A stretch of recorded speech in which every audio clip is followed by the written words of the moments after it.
Good evening to all dear students. Very good evening. कैसे हैं सभी लोग? मेरी वॉइस क्लियर जा रही है सभी को? कमेंट में बताइए वॉइस क्लियर है और जो स्क्रीन पर लिखा है वो अच्छे से आप लोग को दिख रहा है? गुड इवनिंग सभी को, गुड इवनिंग। हाँ, जल्दी से आ जाइए, फिर हम क्लास को स्टार्ट करेंगे। वॉइस क्लियर है और जो स्क्रीन पर लिखा है वो सभी को अच्छे से दिख रहा है? ठीक है, ओके, बहुत बढ़िया। अब आप लोग बताइए, आप लोग की तैयारी कैसी चल रही है? किन्हीं को भी कोई भी डाउट होगा आप पूछ सकते हो, ठीक है? कोई भी डाउट हो आप पूछ सकते हो, जो भी जहाँ पर भी आपको समझ नहीं आ रहा है, थ्योरी हो या एमसीक्यूज हो, आप क्वेश्चन पूछ सकते हो। और इसके अलावा आप या तो मैसेज कर लीजिए, व्हाट्सअप नंबर आपके पास है ही, और या फिर आप लेक्चर को, थ्योरी के लेक्चर को दोबारा से देख लीजिए, ठीक है? तो उससे आपको काफ़ी हेल्प हो जाएगा, आपके डाउट्स क्लियर हो जाएंगे। समझिए सभी? हाँ, गुड इवनिंग सभी को। चलिए, सभी लोग आ गए हैं तो क्लास को स्टार्ट करती हूँ। और आज की क्लास में हम लोग पढ़ेंगे, जैसा कि हम पिछली क्लास में पढ़ते आ रहे हैं, जो टीकाकरण से मतलब बचाए जाने वाली बीमारियां हैं।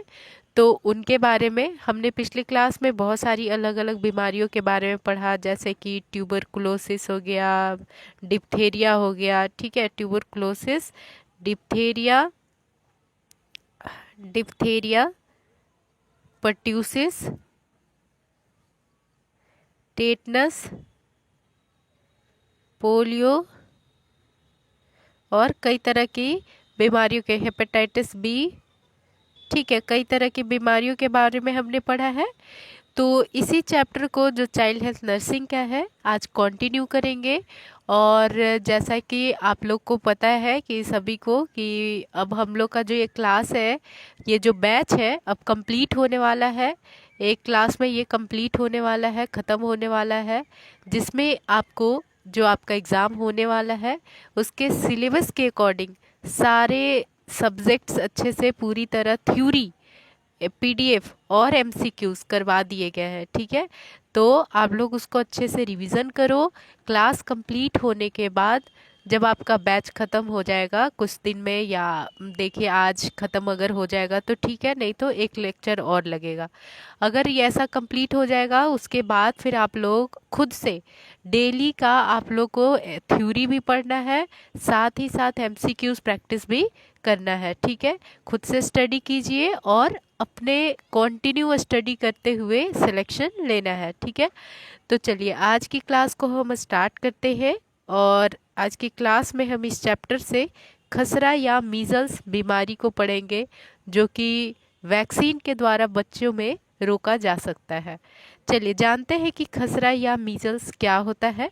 तो खसरा जो होता है ये पैरामिक्सो वायरस द्वारा कारित एक अति संक्रामक रोग है, ठीक है? किसके द्वारा होता है? पैरामिक्सो वायरस, याद रहेगा, किसके द्वारा? पैरामिक्सो वायरस के द्वारा खसरा का बीमारी, मीजल्स का बीमारी होता है, ठीक है? मीजल्स का बीमारी किससे होता है? पैरामिक्सो वायरस से, ठीक है? अब चलिए, कैसे फैलेगा? जो कि प्रारंभ में सर्दी, जुकाम, जिसको कहते हैं खांसी या बुखार द्वारा, एवं उसके बाद जो लाक्षणिक लाल चकत्ते बन जाते हैं बॉडी पर, उसी के द्वारा परिलक्षित होता है, ठीक है? सिम्टम्स क्या क्या इसमें दिखते हैं? इसमें सिम्टम्स क्या क्या दिखते हैं? सर्दी होगा, ठीक है? सर्दी होगा, कफ जिसको हम खांसी कहेंगे, कफ होगा, कोल्ड होगा, फीवर आएगा, और लास्ट में फीवर के अलावा और क्या हो सकता है? बॉडी पे रेड कलर का स्पॉट्स दिखेगा, ठीक है? रेड कलर का, रेड रेड स्पॉट्स दिखेगा। तो ये किसका साइन होता है? खसरा या मीजल्स का।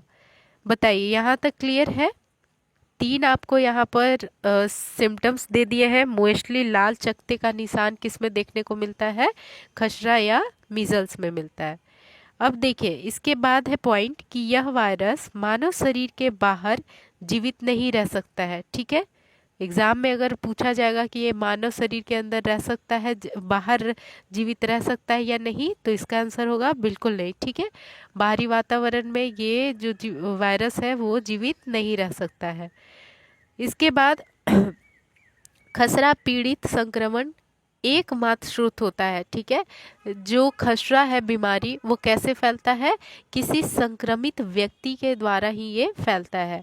देखिए, पीड़ित जो रहेगा सकरा से इन्फेक्शन, खसरा से जो इन्फेक्टेड पर्सन होता है, उसके नाक, गला, श्वसन तंत्र से निकलने वाला कोई भी स्राव है, कोई भी सिक्रीशन है, तो उस या फिर कोई भी संक्रमित पदार्थ है, तो उसके द्वारा संपर्क में आने पर संक्रमण फैलता है। ठीक है, एक व्यक्ति से दूसरे व्यक्ति में आसानी से कैसे फैलेगा, जो इन्फेक्टेड पर्सन है, जिसको इन्फेक्शन हुआ है खसरा का, उसके नाक, गले या श्वसन तंत्र से कोई भी सिक्रीशन निकल रहा है, कोई भी स्राव निकल रहा है, तो उससे संक्रमित पदार्थ जो भी होगा वो किसी हेल्दी पर्सन के कांटेक्ट में आने से बीमारी हो सकता है।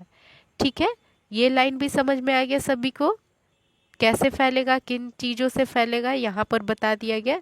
अब यहाँ पर जानिए कि ये किस एज के बच्चों में, इंसानों में होता है। तो जो 6 से 9 महीने तक माँ से प्राप्त एंटीबॉडी शिशु की मीजल्स खसरे से रक्षा करती है।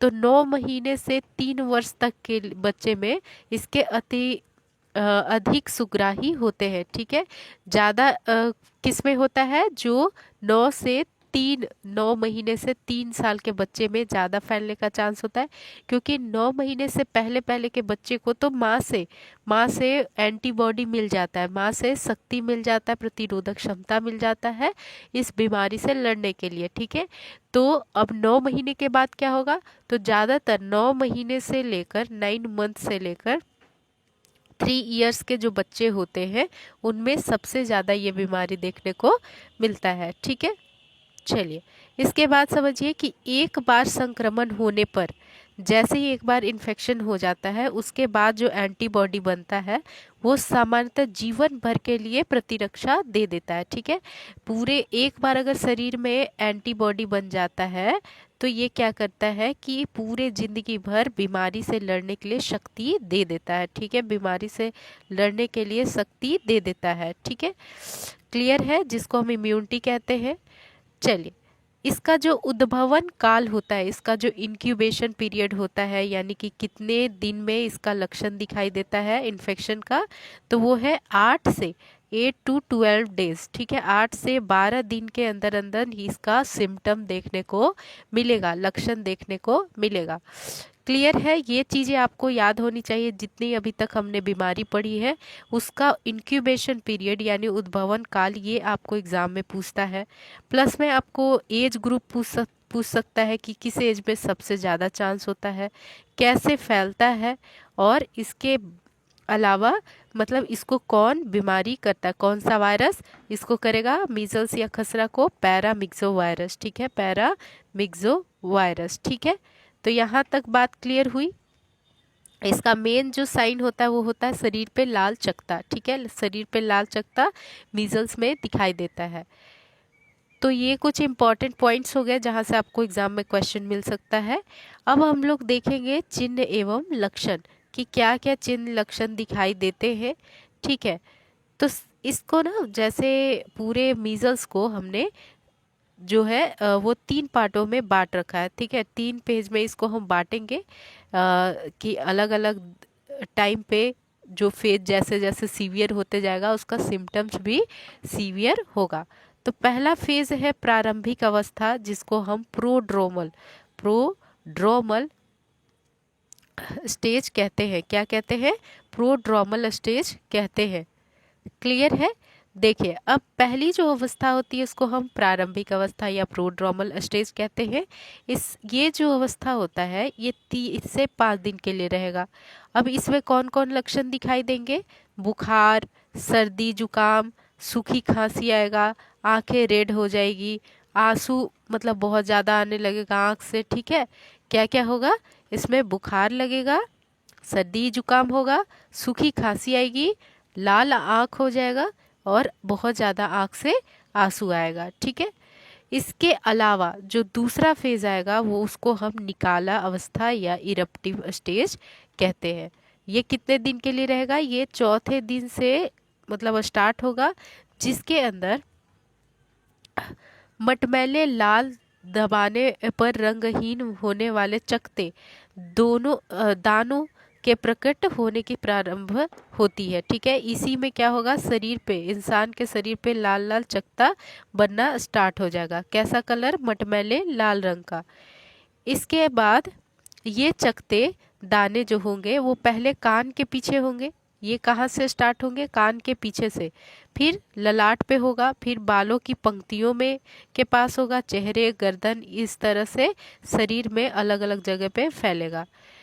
अगले 2 से 3 दिनों में धड़ यानी कि गला, हाथ पैर, हथेली, तलवों, इसमें भी ये चकते फैल जाएंगे। अब ये भूरे रंग के एवं दबाने पर रंगहीन न होने वाले होते हैं। ठीक है, मतलब कैसे होंगे? भूरे होंगे, बाद में चल के 3 दिन के बाद, उसके बाद दबाने पे जब इन चकतों को दबाया जाता है तो ये रंगहीन नहीं होंगे। पहले क्या हो रहा था? रंगहीन हो जा रहा था जब दबाने पे। ठीक है, कोई जटिलता न होने पर चकते एवं बुखार अगले 3 से 4 दिनों में प्रकट होने के क्रम में विलोपित हो जाते हैं। ठीक है, धीरे धीरे ये क्या हो जाता है? खुद से डिसअपियर हो जाएगा। कब? जब कोई जटिलता ना हो। ठीक है, तो इस पैराग्राफ से क्या समझ आता है कि जो निकाला अवस्था है, इरप्टिव फेज है, ये किसके निकलने की बात हो रही है? शरीर में लाल चकते निकलने की बात हो रही है। ठीक है, इसमें जो शरीर पे लाल चकते निकलते हैं वो स्टार्टिंग टाइम में दबाने पे रंगहीन रहेगा, लेकिन बाद में 3 दिन के बाद ये जो है दबाने के बाद रंगीन नहीं होगा। ठीक है, रंगहीन नहीं होगा, रंगीन हो जाएगा, कलर आ जाएगा। ठीक है, कहाँ से स्टार्ट होता है? तो कान के पीछे से स्टार्ट होता है, इतना याद रखना है। पूरे शरीर में फिर बाद में फैलेगा। अगर कोई जटिलता नहीं रहेगा तो 4 दिन के बाद ये खुद ही ठीक हो जाएगा। चलिए, दूसरा आप लोग को अच्छे से समझ में आ गया, दूसरा स्टेज समझ में आ गया, निकाला अवस्था। क्लियर है सभी को? आगे चलूं? ठीक है, अब तीसरा जो अवस्था है वो है उत्तर मीजल्स अवस्था, जिसको हम क्या कहते हैं? Post measles stage.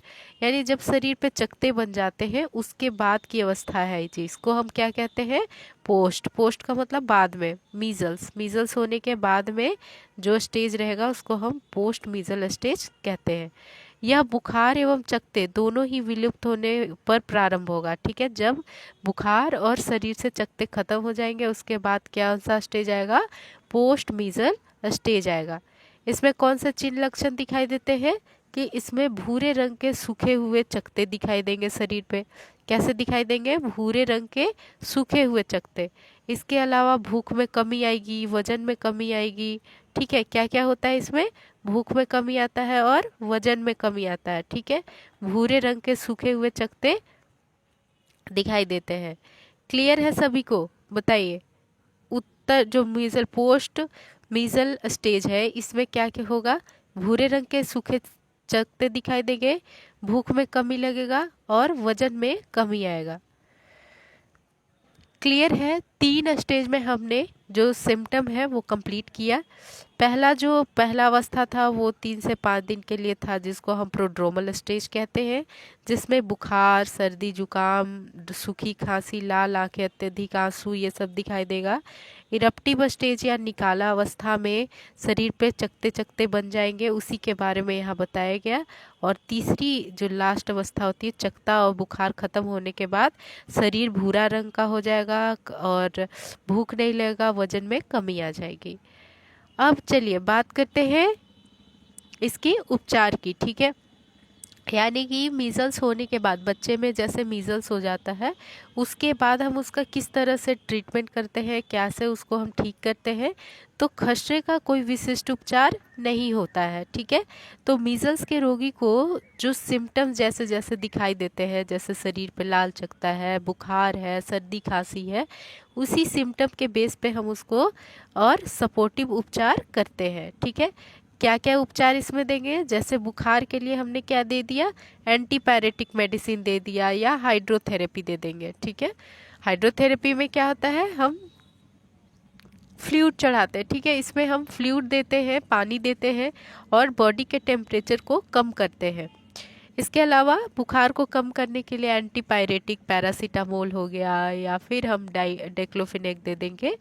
इसके बाद अधिक खांसी के लिए नमीकरण, ह्यूमिडिफिकेशन या फिर सलाइन नेबुलाइजेशन देते हैं, ठीक है। बहुत ज़्यादा अगर सूखी खांसी आती है तो उसके लिए हम भाफ, ठीक है, भाफ और स्टीम देते हैं, उसी को सलाइन नेबुलाइजेशन कहते हैं। इसके बाद बीमारी की गंभीरता, जटिलता और मृत्यु को कम करने के लिए विटामिन ए के घोल को 2 खुराक लगातार 2 दिन तक देते हैं, ठीक है।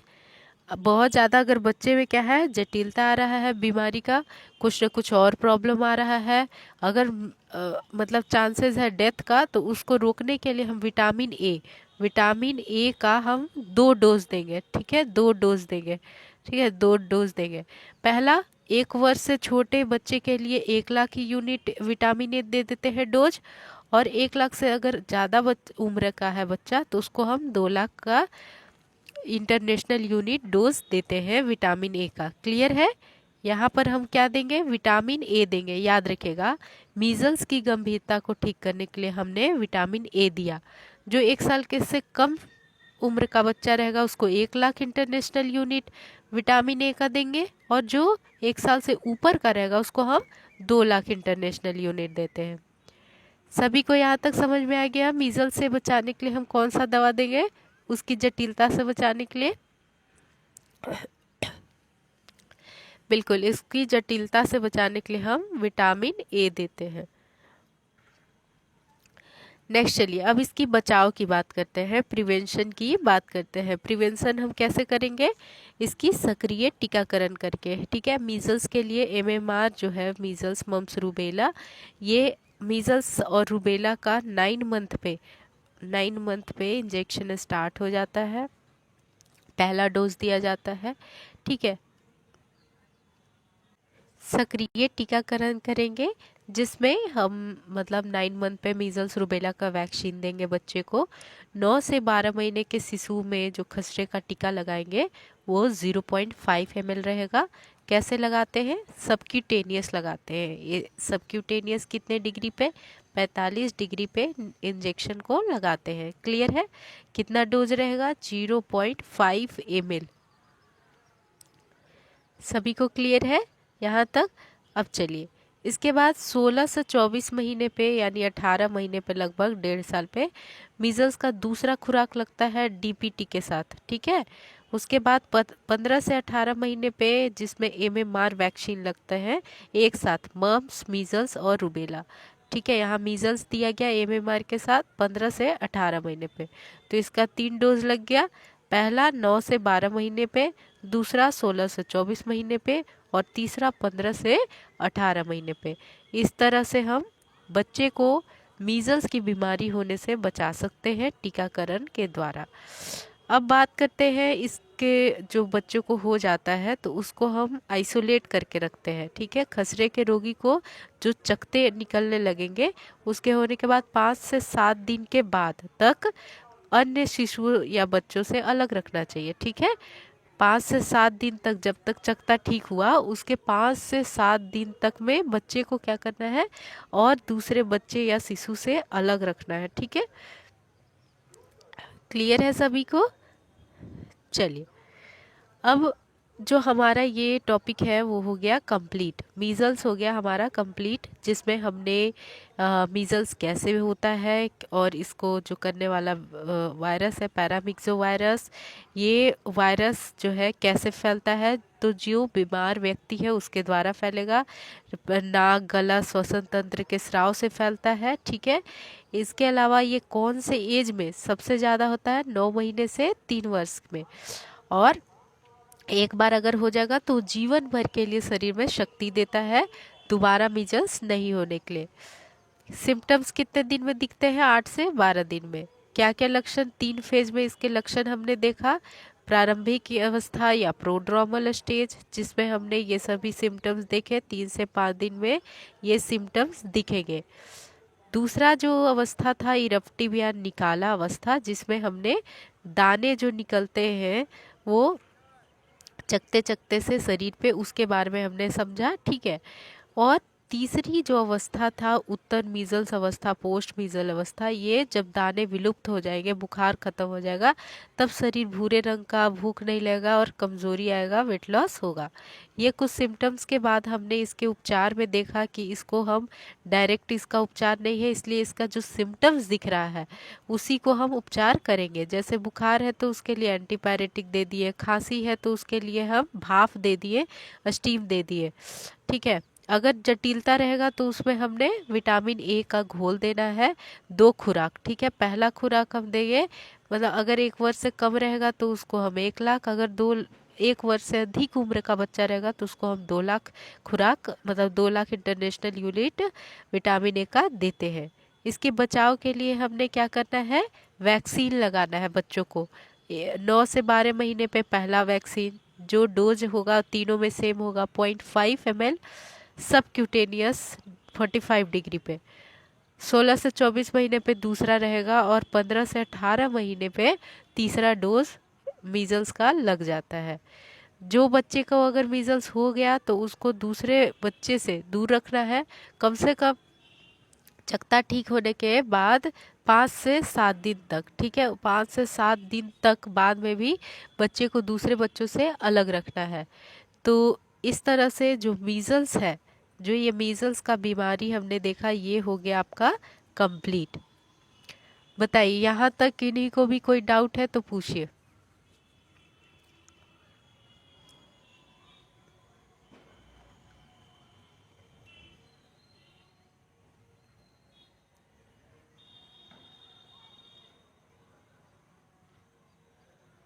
चलिए अब हम चलते हैं दूसरी बीमारी पे, वो है हिब रोग। ठीक है। हिब रोग, संक्रमण, हिब डिजीज या इन्फेक्शन। ठीक है। देखिए दूसरी, इस आज की क्लास की जो दूसरी बीमारी है वो है हिब रोग। इसमें क्या है कि यह हीमोफाइलस इन्फ्लुएंजा टाइप बी नाम के जीवाणु द्वारा जनित एक तीव्र संक्रमण है।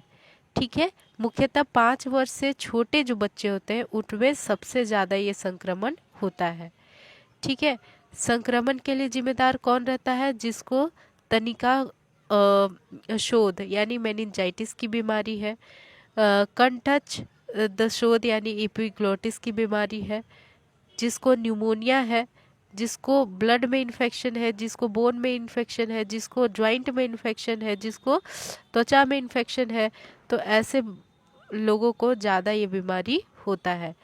तो फिर से देखिए, जो हिब है रोग, इसका पूरा नाम, हिब का पूरा नाम होता है हीमोफाइलस।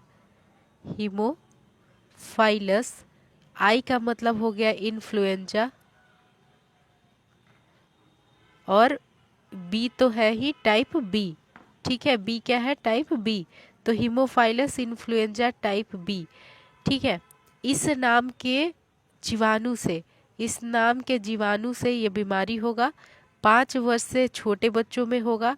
ऐसे बच्चे जिनको पहले से भी इन्फेक्शन है, जैसे कि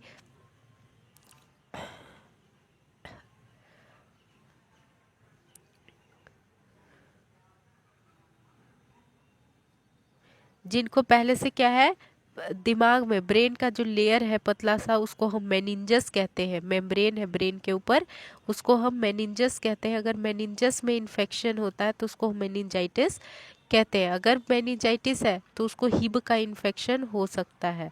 नेक्स्ट, अगर गले में इन्फेक्शन है उसको भी हो सकता है। जिसको न्यूमोनिया है, जिसको फेफड़े में इन्फेक्शन है, जिसको ब्लड में इन्फेक्शन है, जिसको बोन में इन्फेक्शन है, जिसको ज्वाइंट में इन्फेक्शन है, ठीक है, जिसको ज्वाइंट में इन्फेक्शन है और जिसको त्वचा में इन्फेक्शन है, ऐसे लोगों को ये बीमारी हो सकता है। या फिर ये बीमारी होने के बाद फिर ये सभी इन्फेक्शन हो सकते हैं। क्लियर है बात। अब चलिए, रोगग्रस्त बच्चे जो होते हैं एवं लक्षण विहीन संक्रमित बच्चे संक्रमण के मुख्य कारण स्रोत होते हैं। ठीक है। संक्रमण कैसे फैलेगा एक लोग से दूसरे में, तो ये फैलता है जो कोई संक्रमित व्यक्ति है उससे, या फिर जिसमें संक्रमण हुआ है लेकिन अभी तक लक्षण दिखाई नहीं दिया है, तो ऐसे लोग भी क्या करते हैं, बीमारी को फैला सकते हैं। अब देखिए, संक्रमित बच्चे के खांसने, छींकने, हंसने, भरने, थूकने, बोलने के दौरान नाक, गले, श्वसन तंत्र से निकलने वाला जो भी स्राव रहेगा, इनसे दूषित पदार्थ मुख्य संक्रामक पदार्थ होता है। ठीक है, सबसे ज़्यादा इन्फेक्शन कैसे होगा? जो इन्फेक्टेड पर्सन है उसके खांसने, छींकने, हंसने, बोलने से होगा। गले, नाक और श्वसन तंत्र के सिक्रीशन से जो सिक्रीशन निकलता है उससे ये होता है। ठीक है, अब देखिए, यह 3 माह से 3 वर्ष तक के बच्चों में होता है। कितना? 3 महीने से 3 मंथ से लेकर 3 इयर्स तक के बच्चों में ये बीमारी होता है। ठीक है, यह 5 वर्ष से अधिक के आयु के बच्चों में सामान्यतः नहीं होता है। जो 5 वर्ष से कम के होते हैं बच्चे, उनमें ये बीमारी बिल्कुल नहीं होता है। मतलब बिल्कुल तो नहीं कह सकते, लेकिन नहीं होता है मोस्टली। 5 वर्ष से अधिक वाले जो बच्चे हैं उसमें नहीं होता है, लेकिन जो 3 महीने से 3 वर्ष के बच्चे होते हैं उनमें होता है। ठीक है, 3 वर्ष तक के बच्चों में होता है। क्लियर है? किस वर्ष में होगा ये पूछ सकता है आपको, कैसे होता है ये पूछ सकता है, और कैसे फैलेगा? संक्रमित व्यक्ति से फैलता है।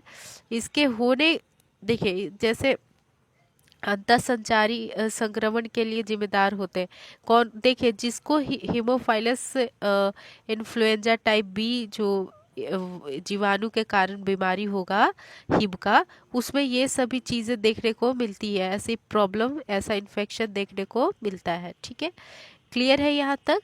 अब देखिए, यह शरीर के तेजी से फैलने वाला इन्वेजिव संक्रमण होता है। शरीर के अलग अलग पार्ट में ये फैलता है।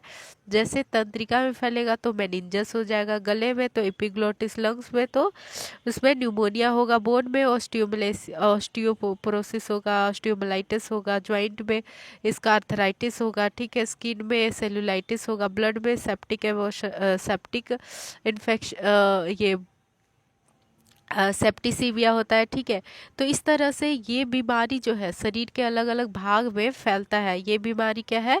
शरीर के अलग अलग भाग में फैलता है। ठीक है, क्लियर है? चलिए, अब इसका हम बात करें उद्भवन काल। ठीक है, अगर इसकी हम बात करें कि इसमें सिम्टम कब दिखता है, तो 2 से 10 दिनों के अंदर इस इन्फेक्शन का शरीर पे लक्षण दिखाई देना स्टार्ट हो जाता है, सिम्टम दिखाई देना स्टार्ट हो जाता है। ठीक है, उद्भवन काल जो इंक्यूबेशन पीरियड है वो 2 से 7 दिनों का होता है। इसमें अब कौन कौन से लक्षण दिखाई देते हैं, कौन कौन से चिन्ह और लक्षण होते हैं? हिब रोग या संक्रमण के चिन्ह लक्षण शरीर के प्रभावित भाग पर निर्भर करते हैं। ठीक है, हिब रोग के सभी रूपों में बुखार एक सामान्य लक्षण है। ठीक है, जो हिब रोग है वो, उसमें बुखार जो होगा वो तो कंपल्सरी है कि बुखार होता ही है, सामान्य लक्षण है। अब देखिए, इसमें कौन कौन सा लक्षण दिखाई देगा कि जैसे कि अगर तनिका संक्रमण है यानी मेनिंजाइटिस है, ब्रेन का है, तो उसमें अलग दिखाई देगा सिम्टम। अगर गले में इन्फेक्शन रहेगा तो उसमें अलग दिखाई देगा, त्वचा के लिए अलग। ठीक है, तो इस तरह बॉडी में अलग अलग पार्ट में जब इन्फेक्शन होता है तो उसके कारण शरीर के उसी पार्ट में दिखाई देता है कि क्या प्रॉब्लम हो रहा है, सिम्टम उसी पार्ट में दिखाई देता है।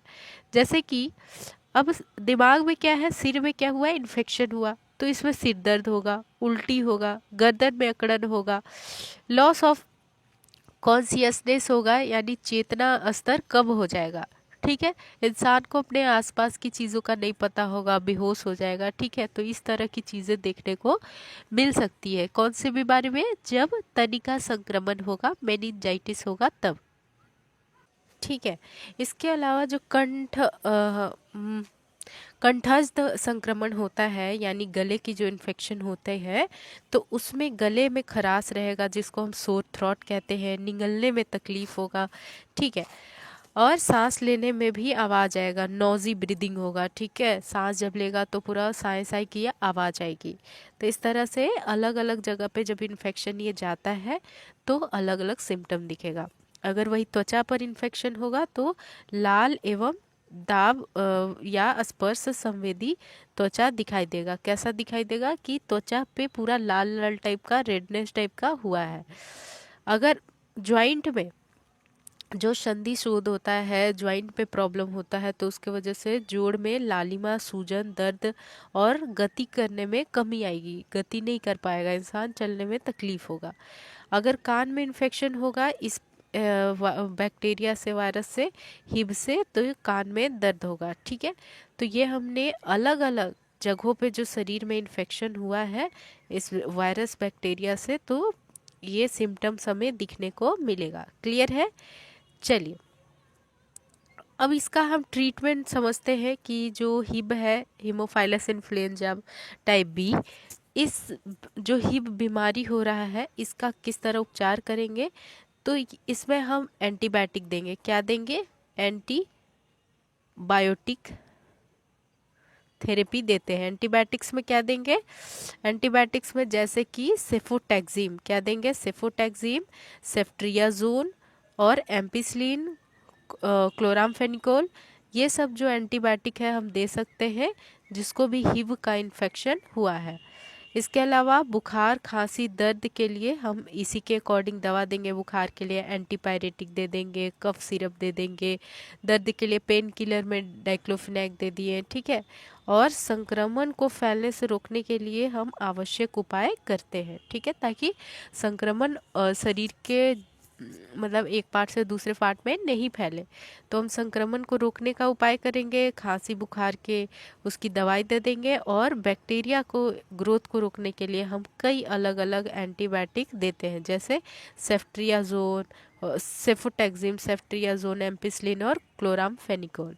ठीक है, तो इस तरह से हमने उपचार करना है एंटीबायोटिक्स और बाकी जो छोटे मोटे मतलब बुखार के लिए, खांसी दर्द, ये सब का दवाई देकर। अब इसको हम रोकते कैसे हैं, प्रिवेंट कैसे करेंगे, बचाएंगे कैसे इस बीमारी को? इस संक्रमण को रोकने के लिए हम सबसे पहले तो रोगी के स्तर पे उपाय लगाएंगे। जो पेशेंट है उसको कैसे हम रोके तो बीमारी को फैलने से, तो सबसे पहले उसकी शीघ्र पहचान करेंगे, जितना जल्दी हो सके पहचान करेंगे रोगी को, और उसको बाकी रोगियों और संबंधियों मतलब बाकी लोगों से उसको अलग करेंगे, उसको रोकेंगे, संपर्क को पहचानेंगे।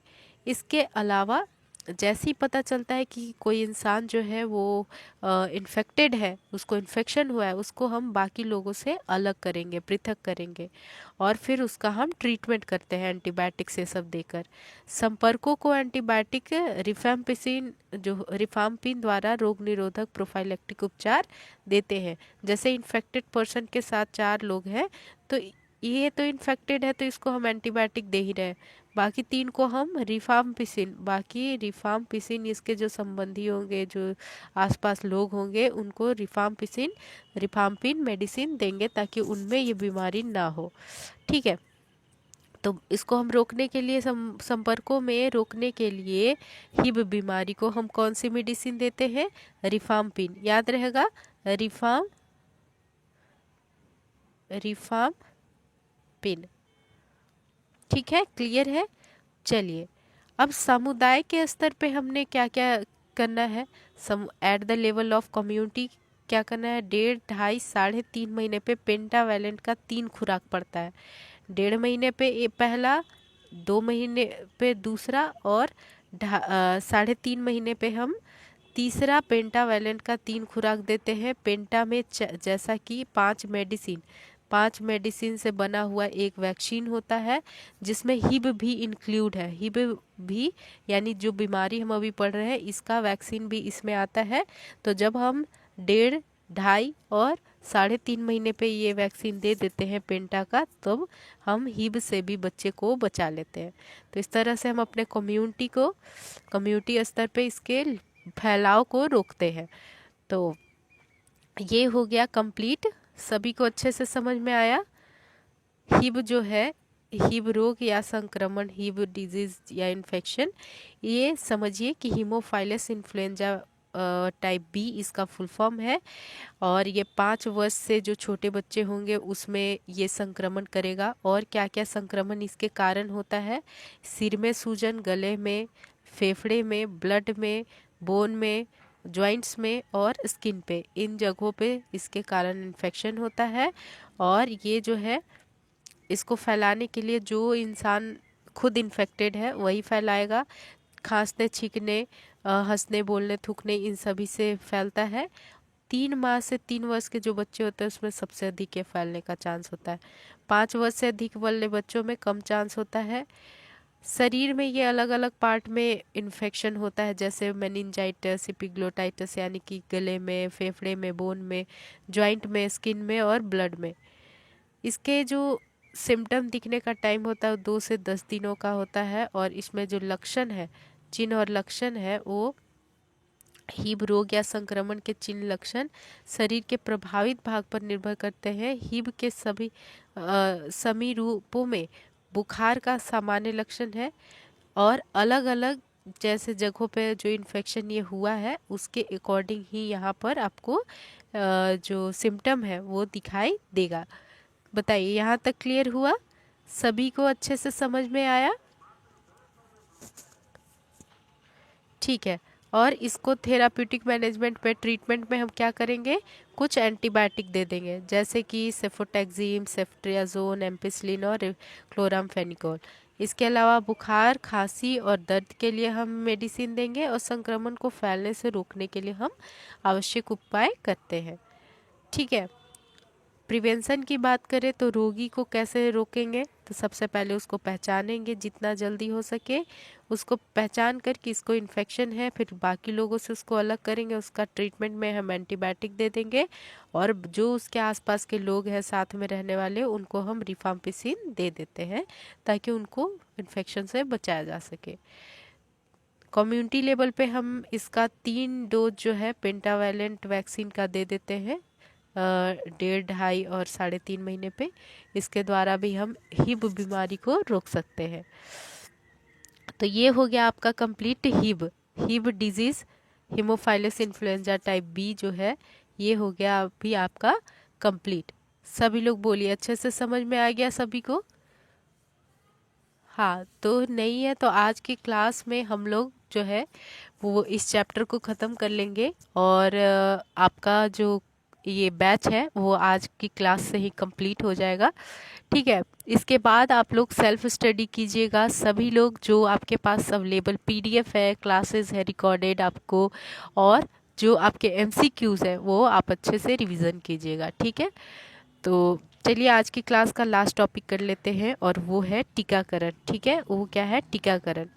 चलिए, टीकाकरण एक ऐसी प्रक्रिया है जिसके तहत टीके के निवेशन द्वारा व्यक्ति को किसी संक्रामक बीमारी के विरुद्ध प्रतिरोधक बनाया जाता है। ठीक है।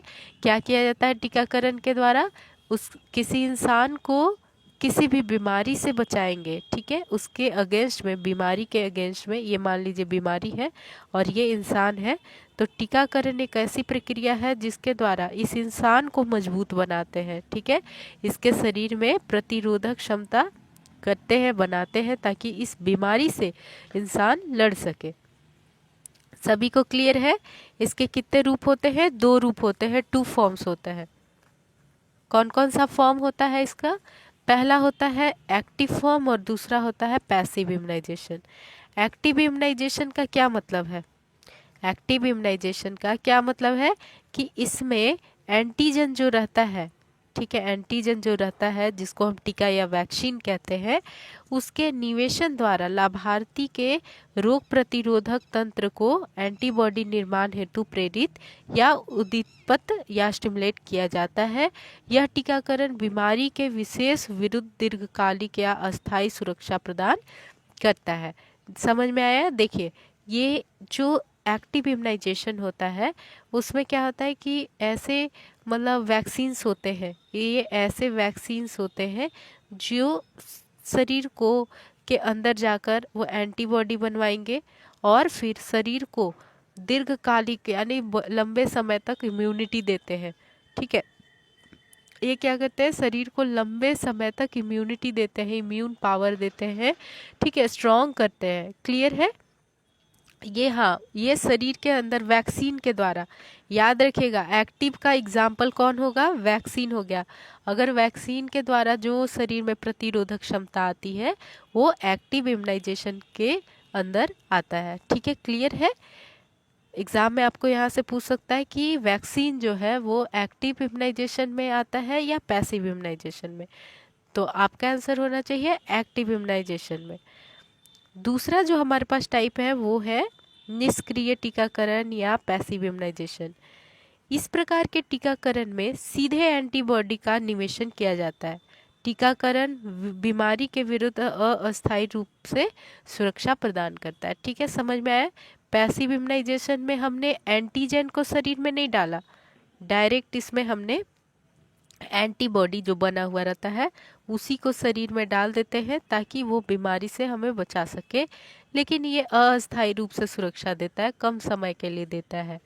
ठीक है, तो इसको हम पैसिव इम्यूनाइजेशन कहेंगे। तो पैसिव में कौन सा आएगा? जिसमें हम एंटीबॉडी डायरेक्ट बॉडी के अंदर डालते हैं, बना बनाया रेडीमेड। जो इमरजेंसी के टाइम में दिया जाता है वो रेडीमेड ही दिया जाता है। ठीक है, तो इमरजेंसी में जो हम इम्यूनिटी देते हैं वो कौन सा होता है? Passive immunisation. ठीक है, हाँ, बना बनाया हुआ एंटीबॉडी शरीर में डाल देते हैं। अब चलिए, आवश्यकता एवं महत्व के आधार पर टीके को कितने प्रकार में बांटा गया? 2 प्रकार में, आवश्यकता और महत्व के आधार पे। पहला है अनुसूचित या आवश्यक टीके, जिसको हम शेड्यूल्ड और मैंडेटरी वैक्सीन कहते हैं। ठीक है, इसको देखिए, अनुसूचित या आवश्यक टीके क्या होते हैं? इस श्रेणी के जो राष्ट्रीय टीकाकरण सारणी में सम्मिलित टीके आते हैं। ठीक है, इस श्रेणी में कौन आएगा? जो हमारा राष्ट्रीय टीकाकरण के सारणी में दिया हुआ है वही इसमें आएगा। ये टीके सभी बच्चों को लगाना आवश्यक होता है। ठीक है, एकदम जरूरी है।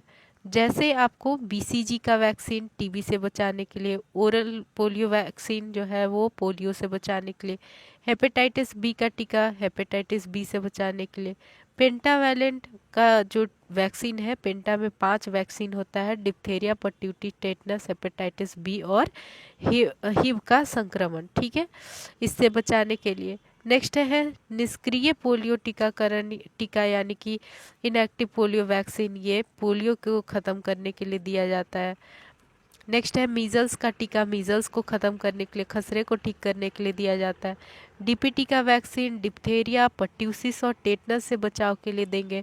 टेटनस का टीटी हम टेटनस से बचाव के लिए देते हैं। तो ये जो मतलब यहाँ पर दिखा आपको, टोटल कितने वैक्सीन आते हैं शेड्यूल या मैंडेटरी वैक्सीन में, ये आपको क्वेश्चन आ सकता है कि टोटल कितने वैक्सीन आते हैं। तो काउंट कीजिए। बीसीजी 1 2 3 4 5 6 7 8 9, टोटल कितने आ गए? 9 जो ऐसे वैक्सीन होते हैं, 9 वैक्सीन है जो क्या है, जो मैंडेटरी में आते हैं, जो हमारे इम्यूनाइजेशन शेड्यूल में दिया हुआ है। ठीक है, जो ये सभी बच्चों को पढ़ना अनिवार्य है। इसके अलावा जो दूसरा टाइप है आवश्यकता के अनुसार, वो है गैर अनुसूचित या ऐच्छिक टीके। ऐसे जो सभी के लिए कंपलसरी नहीं है, अपनी इच्छा के अकॉर्डिंग लिया जा सकता है। इस श्रेणी में वे टीके आते हैं जिनको आवश्यकता होने पर भी ही लगाया जाता है, जिनको ज़रूरी है उन्हीं को हम लगाएंगे। इसको हम नॉन शेड्यूल्ड या ऑप्शनल वैक्सीन कहते हैं। जैसे उदाहरण में देखिए, मीजल्स, मम्स, रूबेला का टीका, हिब हेपेटाइटिस बी का टीका, टाइफाइड का टीका, रेबीज का टीका, ठीक है, हेपेटाइटिस ए का टीका, दस्त रोग का टीका, न्यूमोनिया का, मेनिंजाइटिस का टीका, हैजा का टीका, इन्फ्लुएंजा का टीका, जापानी मस्तिष्क शोध का टीका, प्लेग का टीका, ठीक है, और वेरिसेला वैक्सीन का टीका। क्लियर है? ये सभी जो वैक्सीन आपके स्क्रीन पे दिखा, ये आवश्यकता के अकॉर्डिंग लगाया जाता है। तो ये नॉन शेड्यूल्ड में आता है, नॉन शेड्यूल्ड या ऑप्शनल में, और ये भी आपको पता होना चाहिए कि इसमें कितने वैक्सीन हैं और कौन कौन से वैक्सीन हैं। तो याद रखिए, फिर से एक बार रिवीजन देखिए, मीजल्स या मम्स, हेपेटाइटिस बी, हिब, टाइफाइड हो गया, इसके अलावा रेबीज, हेपेटाइटिस ए, दस्त रोग के लिए न्यूमोनिया, मेनिंजाइटिस, हैजा का टीका, इन्फ्लुएंजा, जापानीज मस्तिष्क शोध और प्लेग का टीका, वेरिसेला का टीका। ठीक है, क्लियर है? यहाँ तक सभी को अच्छे से समझ में आ गया? ठीक है, अब इसके अलावा है राष्ट्रीय टीकाकरण सारणी। अब इसके बाद हमारा जो लास्ट आज का टॉपिक है वो है राष्ट्रीय टीकाकरण सारणी, जो हमारा नेशनल इम्यूनाइजेशन शेड्यूल है, जिसके अकॉर्डिंग 5 साल तक के बच्चों को वैक्सीन लगाए जाते हैं उनके एज के अकॉर्डिंग। ठीक है, तो हमारे भारत में भारत सरकार ने 1978 कब स्टार्ट किया राष्ट्रीय टीकाकरण को, सारणी को 1978 में जो है वो बच्चों में 6 जानलेवा बीमारियां जैसे कि टीबी, पोलियो, डिप्थेरिया, परट्यूटिस, टेटनस एवं मीजल्स। याद रहेगा 6 जानलेवा बीमारी कौन कौन है? TB, polio, diphtheria, pertussis, tetanus और मीजल्स। इससे मृत्यु एवं रुग्णता में कमी लाने एवं टीकों के निर्माण में आत्मनिर्भरता प्राप्त करने के उद्देश्य से विस्तारित टीकाकरण कार्यक्रम यानी expanded programme on immunisation APIY नाम से राष्ट्रीय कार्यक्रम प्रारंभ किया। किस नाम से स्टार्ट किया था? किस नाम से स्टार्ट किया? विस्तारित टीकाकरण कार्यक्रम। कब स्टार्ट किया? 1978 में। इसमें कितने बीमारियों से बचाने के लिए? 6 बीमारियों से। ठीक है, अब इसी को सन 1985 यानी कि 1985 में इसको व्यापक टीकाकरण कार्यक्रम नाम देकर चरणों में सारे देश में लागू किया गया। ठीक है, इसी को जो विस्तारित टीकाकरण था उसको हम अब व्यापक टीकाकरण कार्यक्रम में बदल दिए। कब बदले? 1985 में। इस कार्यक्रम के तहत भारत सरकार ने सभी राज्यों में एकरूपता स्थापित करने के उद्देश्य से एक राष्ट्रीय टीकाकरण सारणी बनाया। ठीक है, कैसा बनाया? एक राष्ट्रीय टीकाकरण चलेगा पूरे देश में। इसी वजह से 1985 में जो विस्तारित टीकाकरण था उसको हम व्यापक टीकाकरण कार्यक्रम में परिवर्तित कर देते हैं। ठीक है, क्लियर है? यह सारणी संपूर्ण देश में सभी स्वास्थ्य कार्यकर्ताओं को एक मार्गदर्शन प्रदान करता है। कौन सा टीका कब देना है, कितनी मात्रा में देना है, किस मार्ग से देना है और कितनी बार देना है। इसमें क्या क्या बताएगा? मार्गदर्शन करता है किस किस चीज़ के बारे में? टीके के बारे में, उसकी मात्रा, उसका मार्ग और कितनी बार देना है वो। ये चारों चीज़ याद रखिएगा। ठीक है, अब देखिए राष्ट्रीय टीकाकरण कार्यक्रम में प्रस्तावित बदलाव क्या क्या लाए गए? अच्छे प्रदर्शन वाले चुने हुए राज्यों में 16 से 24 माह के डीपीटी एवं ओपीवी बूस्टर के साथ मीजल्स, रुबेला और जन्मजात रुबेला के टीके MR वैक्सीन का समावेश किया गया। ठीक है, क्या बदलाव लाए गए थे राष्ट्रीय टीकाकरण कार्यक्रम में? 16 से 24 महीने पे डीपीटी OPV का बूस्टर डोज स्टार्ट किया गया। उसके अलावा इसके साथ मीजल्स, मम्स और रुबेला भी दिया गया। ठीक है, समझ में आ गया? 16 से 24 महीने पे क्या स्टार्ट किया गया? डीपीटी, OPV और इन दोनों का बूस्टर डोज। ठीक है, इन दोनों का बूस्टर डोज डीपीटी और OPV का, और साथ में मीजल्स, मम्स, रुबेला का वैक्सीन भी दिया गया। तो ये हो गया आपका टीकाकरण के बारे में, है ना, टीकाकरण सारणी के बारे में। जैसे 1978 में आया आपका कौन सा टीकाकरण? विस्तारित टीकाकरण। 1985 में आया व्यापक टीकाकरण। इतना याद रहेगा 2 चीज़। इसके बाद आ जाइए कि इसमें क्या क्या चीज़ों को दिखाया गया। तो कौन सा टीका लेना है, कितनी बार लेना है, किस मार्ग से लेना है और कौन सा टीका कितनी मात्रा में लेना है। ठीक है, ये 4 चीज़। इसमें क्या बदलाव लाए गए थे? 16 से 24 महीने पे डीपीटी, OPV का बूस्टर लगेगा और उसके अलावा मीजल्स, मम्स, रुबेला लगता है। अब हम देखेंगे कोल्ड चैन के बारे में, कोल्ड चैन सिस्टम के बारे में। आप लोग को पता है कोल्ड चैन सिस्टम के बारे में? कोल्ड चैन सिस्टम के बारे में पता है सभी को?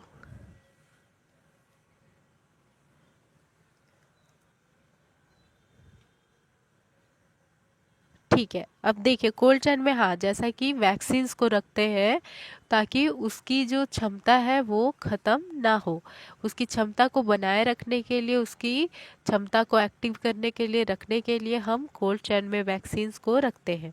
तो देखिए राष्ट्रीय टीकाकरण कार्यक्रम में प्रयुक्त सभी टीके ताप एवं प्रकाश के प्रति संवेदनशील होते हैं। ठीक है, क्या क्या होता है, जितने भी वैक्सीन्स हैं वो टेम्परेचर लाइट के लिए संवेदनशील होते हैं, और कुछ ऐसे वैक्सीन होते हैं जो टीके होते हैं जो ठंड के प्रति संवेदनशील है, ठंड में खराब हो जाएंगे, तो उनके लिए निर्धारित तापमान पर रखने पर टीके असुरक्षित एवं प्रभावहीन हो जाते हैं। ठीक है, अगर निर्धारित तापमान पर हम रखते हैं, नहीं रखेंगे, अगर निर्धारित तापमान पे नहीं रखेंगे तो टीके क्या हो जाएंगे, खराब हो जाएंगे। इस बार टीकों के प्रभावहीन होने पर उन्हें पुनः प्रभावी बनाना संभव नहीं होता है। इसीलिए टीकों को सुरक्षित और प्रभावी रखने के लिए हम कोल्ड चेन सिस्टम का निर्माण करते हैं। ठीक है, इतना समझ में आ गया कोल्ड चेन सिस्टम में, जिसमें कि हम वैक्सीन्स को 2 से 8 डिग्री के टेम्परेचर पे रखते हैं। ठीक है, ताकि उनकी प्रभावशीलता को बनाया जा सके। तो ये हो गया आपका कोल्ड सिस्टम कंप्लीट। और यहाँ पर हमने टीकाकरण के बारे में पढ़ा, और आज की क्लास में हमने 3 बीमारियों के बारे में, कौन कौन सी बीमारी के बारे में पढ़ा, कौन कौन सी बीमारी के बारे में पढ़ा, बताइए। मीजल्स, ठीक है, जिसको हमने खसरा कहा। इसके अलावा हमने पढ़ा हीमोफाइलस इन्फ्लुएंजा टाइप बी। ठीक है, और लास्ट में हमने 2 बीमारियों के बारे में पढ़ा। उसके बाद हमने टीकाकरण के बारे में पढ़ा, टीकाकरण क्या होता है, कब स्टार्ट किया गया, इसकी कौन सी सारणी होती है। ठीक है, और लास्ट में हमने कोल्ड चेन सिस्टम के बारे में पढ़ा थोड़ा सा, कि इसमें हम इसका यूज़ करते हैं, तो वैक्सीन्स के लिए यूज़ करते हैं। तो हमने पूरे इस चैप्टर में जितने भी वैक्सीन्स के द्वारा बचाए जाने वाली बीमारियां हैं उनके बारे में डिटेल से स्टडी किया। उस बीमारी में क्या होता है, किस कारण से होता है, कैसे फैलता है, किस एज ग्रुप में होता है, कैसे उसकी मैनेजमेंट करते हैं, कैसे उसको प्रिवेंट करते हैं, इन सारी चीज़ों के बारे में हमने डिटेल से अच्छे से पढ़ा। ठीक है, तो आई होप कि आप सभी को ये चैप्टर और जितने भी चैप्टर्स करवाए गए वो आपको बहुत अच्छे से समझ में आया है। जिनको भी ये चैप्टर अच्छे से, या कोई भी चैप्टर में कोई भी डाउट हो, आप या तो आप कमेंट पे पूछ लो अभी, या फिर आप व्हाट्सएप नंबर 8789694229 पर मैसेज करके पूछ सकते हो। ठीक है, अपने डाउट्स को पूछ सकते हो, यहाँ से आपको बहुत जल्दी आपको आंसर मिल जाएगा, फास्ट रिस्पॉन्स होगा। तो इस तरह से हमारा जो सिलेबस था उसके अकॉर्डिंग हमने जितने भी सब्जेक्ट्स हैं, टॉपिक्स हैं, वो आपका पूरा subject according to syllabus, subject आपका क्या हो गया है, अकॉर्डिंग टू सिलेबस, यानी कि सिलेबस के अनुसार। ठीक है, सिलेबस के अकॉर्डिंग आपका सब्जेक्ट जो है वो आपका कंप्लीट हो गया। ठीक है, आपका कंप्लीट हो गया है। ठीक है, कंप्लीटेड। तो ये आपको अब बस ये रह गया है कि आप लोग का जो बैच है वो आज की क्लास से कंप्लीट होता है। इसमें आप लोग को सब्जेक्ट सारे करवा दिए गए हैं, जिसके आपको रिकॉर्डेड क्लास मिल जाएंगे। ठीक है, रिकॉर्डेड क्लास अवेलेबल है आपको, जब आपको थ्योरी करना है, जब आपको एमसीक्यूज करना है या पीडीएफ रीड करना है, उसके क्लासेस आपके पास है। साथ ही साथ आप मतलब कोई भी डाउट होने पे आप क्वेश्चन पूछ सकते हो, जो अभी आपको व्हाट्सएप नंबर मिला है। तो आप सभी को मैं यही बोलूँगी कि आप लोग ध्यान से पढ़िए, अच्छे से पढ़िए, मन लगाकर, ताकि आप लोग का सिलेक्शन हो सके। मुझे पता है कि बहुत सारे आप लोग में से हैं जो बहुत सारा काम करना होता है, कुछ जॉब भी करते हैं, कुछ लोग मतलब ऐसे घर का काम तो रहता ही है यूजुअली। तो जितने भी फीमेल्स हैं सभी लोग तो काम रहता है बहुत ज़्यादा, लेकिन सबसे ज़्यादा जो ज़रूरी है वो है आपका फ्यूचर, आपका करियर। इसके लिए आप सभी थोड़ा सा मेहनत कर लो, थोड़ा सा अपना एक पढ़ाई में कंटिन्यूटी लाइए, पढ़ाई को लगातार कीजिए। अभी ही आपके पास टाइम है, और इलेक्शन होने के बाद आपका एग्ज़ाम स्टार्ट हो जाएगा। ठीक है, तो एग्ज़ाम के होने से पहले पहले आप लोग जो है आज से जो आपका सिलेबस कंप्लीट हुआ है, यहाँ से आपका बैच कंप्लीट होने से बाद से आप जो है अपना थ्योरी और अपना जो थ्योरी है आपका, साथ में जो एमसीक्यूज है मल्टीपल चॉइस क्वेश्चंस जो है, और आपके पास पीडीएफ है, इन सभी को अच्छे से आप लोग पढ़िए। इन सभी को आप लोग अच्छे से पढ़ो, सिलेबस को बार बार रिवीजन करो। मैं ज़रूर कहूँगी कि रिवीजन ये बहुत ज़रूरी होता है। किसी भी एग्ज़ाम को निकालने के लिए रिवीजन बहुत ज़रूरी है। आप एक बार पढ़कर छोड़ दोगे उससे कुछ नहीं होगा। आपको वो अच्छे से पढ़ना है, सभी को ध्यान से पढ़िए, बार बार पढ़िए। मैं इसीलिए बोल रही हूँ ताकि आज से मतलब जो ये क्लास है, बैच है, वो तो आपका हो गया, कंप्लीट हो गया। अब आप पे ये डिपेंड करता है कि आपको मतलब कितना रिवीजन आप कर पा रहे हो, क्योंकि हमारे तरफ से जितना एफर्ट हम लगा सकते थे हम सभी ने लगाया। अब आप लोग को लगाना है, ठीक है। अब आप लोग को रिवीजन करना है, क्लासेस कंटिन्यू रखना है, अपना बार बार प्रैक्टिस करना है, और जो भी डाउट हो, जो भी क्वेश्चंस हो, आप लोग अपना सभी लोग व्हाट्सएप पे आप क्वेश्चन पूछ सकते हो, ठीक है।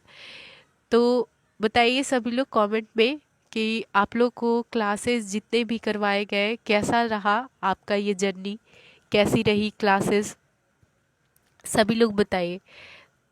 मैं आप सभी से ये जानना चाहती हूँ कि क्या हम लोगों ने जो क्लासेस करवाए हैं, जितना एफर्ट्स हमने लगाए हैं, तो वो आपके लिए कितना बेनिफिट है, कितना अच्छा से आपको समझ आया है सारी चीज़ें, सभी लोग बताइए कमेंट में, अपना अपना बताइए, रिव्यू दीजिए। आपका आज से जो है वो कंप्लीट हो गया, सभी सिलेबस बैच कंप्लीट है। तो इसी के साथ आप लोग बताइए, सभी लोग अपना अपना रिव्यू दीजिए।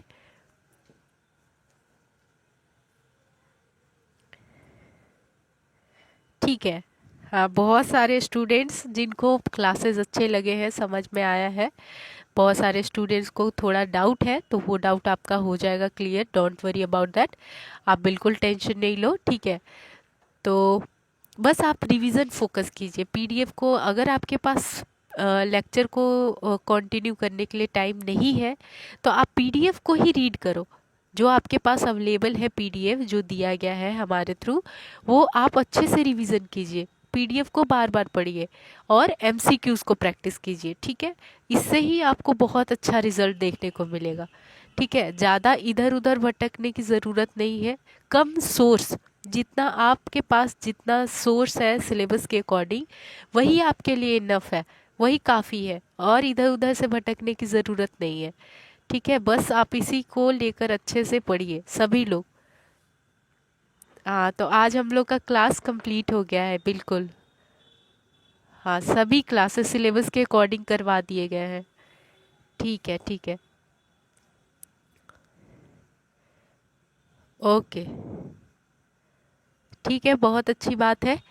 जिनको अच्छे से समझ में आया है और जिनको नहीं आया है उनको भी टेंशन लेने की ज़रूरत नहीं है, स्ट्रेस नहीं लेना है। क्लासेस दोबारा से आप देख लो, जहाँ समझना है आप वहाँ पर देखो, समझो, ठीक है। हाँ, दोबारा से, हाँ बिल्कुल, आपके पास अवेलेबल है, आप दोबारा देख सकते हो। बट हाँ, ये जो लाइव क्लासेस है हमेशा वो आपको आज ख़त्म हो गया, कंप्लीट हो गया, ठीक है, ठीक है।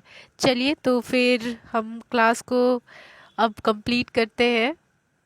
आप सभी को अच्छा लगा, मतलब आप सभी को पढ़ाकर बहुत अच्छा लगा, गुड रिस्पांस रहा, आप लोग का अच्छा आंसर रहता था क्लास में, और सभी लोग काफ़ी अटेंटिव रहते हैं, सुनते हैं ध्यान से, कमेंट करते हैं। हाँ, आप लोग बहुत अच्छे, चलिए बहुत ज़्यादा अच्छी बात है, वेरी गुड सभी को। हाँ, आप लोगों ने बहुत अच्छे से पढ़ा, ये जर्नी काफ़ी अच्छा रहा, ठीक है।